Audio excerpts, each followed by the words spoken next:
True, nervous, very, very, dreadfully nervous, I had been But why will you say that I'm mad? The disease had sharpened my senses, not destroyed, not dulled them. Above all was the sense of hearing, acute. I heard all things in the heaven and in the earth. I heard many things in hell. How then am I mad? Hearken, and observe how healthily, how calmly I can tell you the whole story. It is impossible to say how first the idea entered my brain, but once conceived, it haunted me day and night. Object, there was none. Passion, there was none. I loved the old man. He had never wronged me. He had never given me insult. For his gold I had no desire. I think it was his eye. Yes, it was this.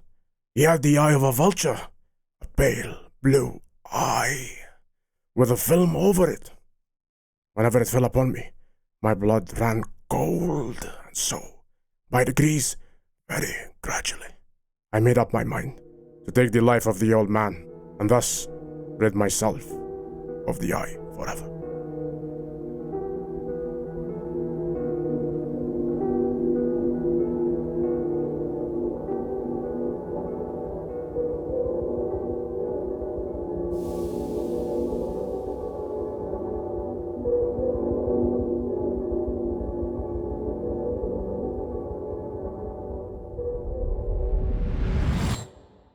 Now this is the point.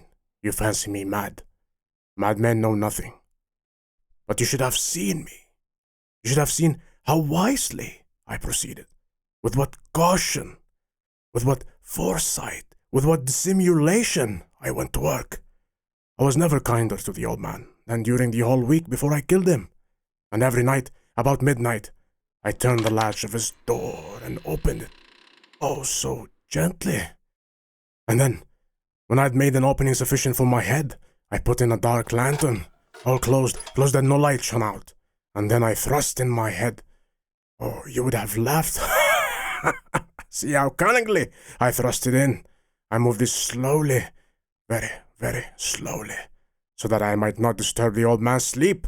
It took me an hour to place my whole head within the opening so far that I could see him as he lay upon his bed. Ha! Would a madman have been so wise as this? And then, when my head was well in the room, I undid the lantern cautiously. Oh, so cautiously, for the hinges creaked. I undid it just so much that a single thin ray fell upon the vulture eye. And this I did for 7 long nights, every night just at midnight. But I found the eye always closed, and so it was impossible to do the work. But it was not the old man who vexed me, but his evil eye.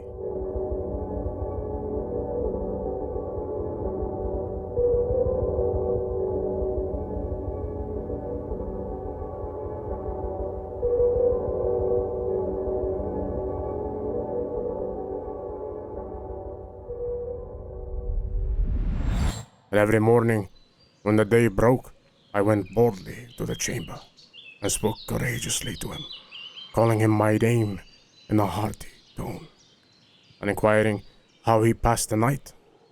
So, you see, he would have been a very profound old man, indeed, to suspect that every night, just at 12, I looked in upon him while he slept. Upon the 8th night, I was more than usually cautious in opening the door. I watched his minute hand moves more quickly than did mine. Never before that night had I felt the extent of my own powers, of my sagacity. I could scarcely contain my feelings of triumph. To think that I was opening the door, little by little, and he not even to dream of my secret deeds or thoughts. I fairly chuckled at the idea, and perhaps he heard me, for he moved on the bed suddenly, as if startled.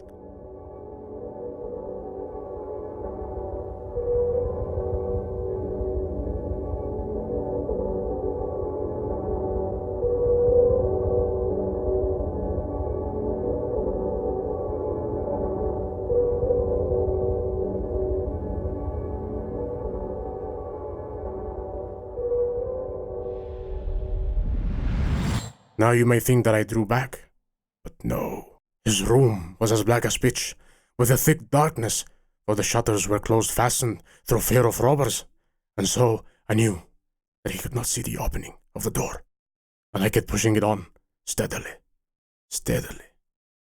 I had my head in, and was about to open the lantern, when my thumb slipped upon the tin fastening, and the old man sprang up in bed, crying out, "Who's there?" I kept quiet, still, and said nothing. For a whole hour, I did not move a muscle, and in the meantime, I did not hear him lie down. He was still sitting up in the bed listening, just as I have done, night after night, hearkening to the death watches in the wall. Presently, I heard a slight groan, and I knew it was the groan of mortal terror. It was not a groan of pain or of grief. Oh, no. It was the low, stifled sound that arises from the bottom of the soul when overcharged with awe.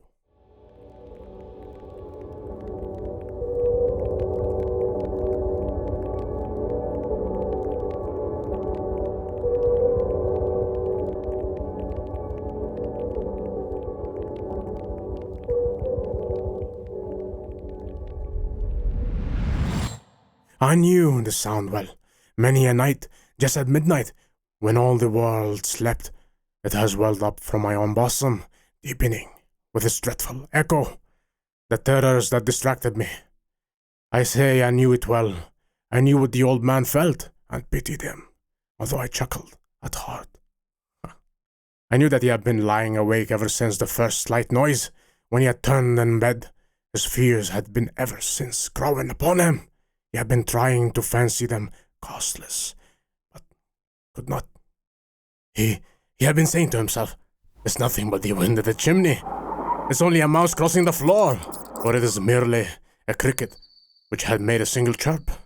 Yes, he had been trying to comfort himself with these suppositions, but he found all in vain, because death, in approaching him, had stalked with his black shadow before him and enveloped the victim. And it was the mournful influence of the unperceived shadow that caused him to feel, although he neither saw nor heard, to feel the presence of my head within the room. When I had waited a long time, very patiently, without hearing him lie down, I resolved to open a very, very little crevice in the lantern. So I opened it. You cannot imagine how stealthily, until at length a simple, dim ray, like the thread of the spider, shot from out the crevice and fell full upon the vulture eye. It was open, wide open, and I grew furious as I gazed upon it. I saw it with perfect distinctness, all a dull blue, with a hideous veil over it that chilled the very marrow in my bones. But I could see nothing else of the old man's face or person, for I had directed the ray as if by instinct, precisely upon the damned spot.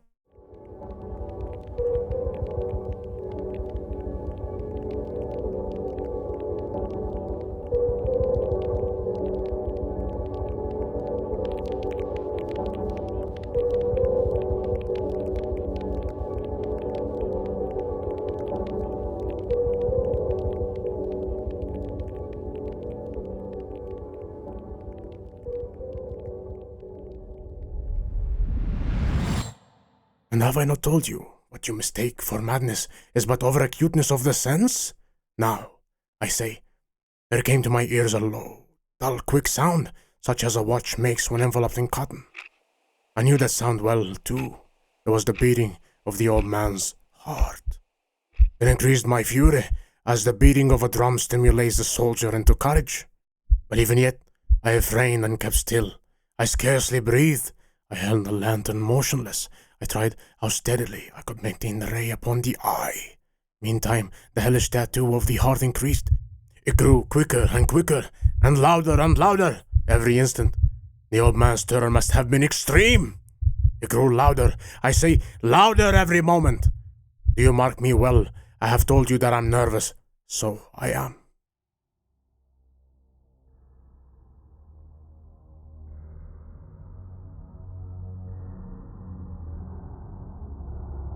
And now at the dead hour of the night, amid the dreadful silence of the old house. So strange a noise as this excited me to uncontrollable terror. Yet for some minutes longer, I refrained and stood still. But the beating grew louder, louder. I thought the heart must burst. And now a new anxiety seized me. The sound would be heard by a neighbor. The old man's hour had come. With a loud yell, I threw open the lantern and leaped into the room. He shrieked once only. In an instant, I dragged him to the floor and pulled the heavy bed over him. I then smiled gaily to find the deed so far done. But for many minutes, the heart beat on with a muffled sound.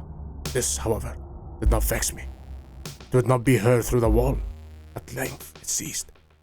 The old man was dead. I removed the bed and examined the corpse. Yes, he was stone dead.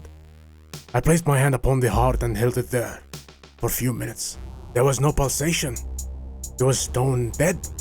His eye would trouble me no more.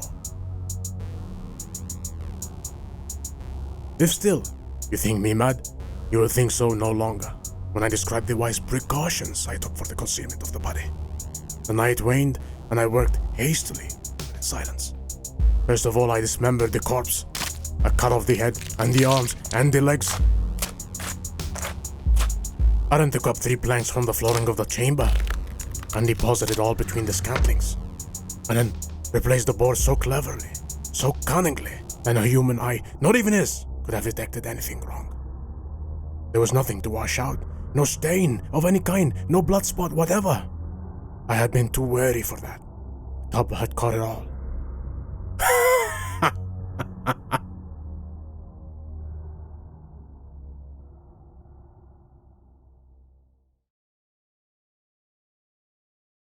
When I had made an end of these labors, it was 4 o'clock, still dark as midnight.